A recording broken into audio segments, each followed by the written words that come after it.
মাত্র ২টি অধ্যায় থেকে তোমরা ৪টা সৃজনশীল কমন পাবে। হ্যাঁ প্রিয় শিক্ষার্থী বন্ধুরা, জাস্ট একটা রাত্রে যদি তোমরা ২টা অধ্যায় কমপ্লিট করতে পারো, ২টা অধ্যায় পড়তে পারো, তাহলে 4টা সৃজনশীল এখান থেকে 100% আসবে এবং এই 2টা অধ্যায় থেকে তোমাদের 25টা এমসিকিউ আসবে। ঠিক আছে, এই 2টা অধ্যায় থেকেই বেশিরভাগ আসবে। 25টা না হোক, মিনিমাম 15টা এমসিকিউ তোমরা এই 2টা অধ্যায় পড়লেই পেয়ে যাবা।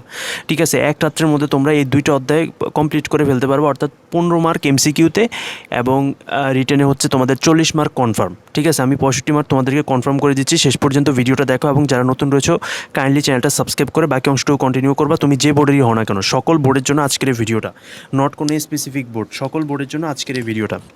সো এখানে দেখো, আমি এখানে হচ্ছে তোমাদের বইটা হাতে নিয়েছি আইসিটির। সো এখানে দেখো সূচিপত্রের প্রথমে আছে তোমাদের প্রথম অধ্যায় তথ্য যোগাযোগ প্রযুক্তি বিশ্ব বাংলাদেশ প্রেক্ষিত। অর্থাৎ এই অধ্যায়, প্রথম অধ্যায়টা কিন্তু বেশি কঠিন না, এই প্রথম অধ্যায়টা কিন্তু খুব সহজ। এই প্রথম অধ্যায় থেকে একটা সৃজনশীল 100% থাকবে। ঠিক আছে, এবং দ্বিতীয় অধ্যায় থেকেও একটা সৃজনশীল থাকবে।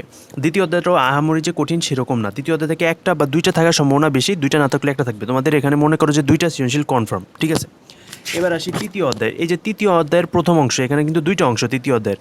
একটা অংশে হচ্ছে তোমাদের বাইনারি দিয়ে একটা সৃজনশীল আসবে এবং দ্বিতীয় অংশ থেকে একটা আসবে। তো তোমরা শুধু প্রথম অংশটা পড়ে যাবা, তৃতীয় অধ্যায়ের প্রথম অংশটা পড়ে গেলে তোমরা একটা সৃজনশীল পাবে। 3টা কনফার্ম। আর তোমরা যদি পারো তাহলে ষষ্ঠ অধ্যায়টা পড়ে যাবা।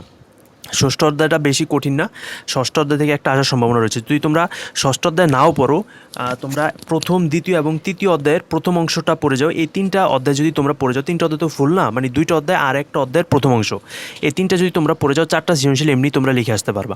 আর তোমাদের যাদের হচ্ছে প্রোগ্রামিং থেকে 2টা সৃজনশীল থাকবে এই পঞ্চম অধ্যায় থেকে, এবং চতুর্থ অধ্যায় থেকেও 2টা থাকবে। যেহেতু তোমাদের প্রোগ্রামিং অনেকের কাছে কঠিন লাগে, অনেকের কাছে সহজ লাগে, তাদের কাছে কঠিন লাগে, তাদের এত পড়ার দরকার নেই।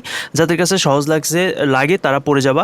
আর চতুর্থ অধ্যায়ের হচ্ছে তাও সৃজনশীল আসবে, এটাও গুরুত্বপূর্ণ। যাদের কাছে চতুর্থ পঞ্চম অধ্যায় সহজ লাগে তারা পড়ে যাবা, এবং যাদের কাছে কঠিন লাগে তাদের আপাতত পড়ার দরকার নেই। যাদের কাছে কঠিন লাগে তারা প্রথম, দ্বিতীয় এবং তৃতীয় অধ্যায়ের প্রথম অংশ পড়ে যাবা।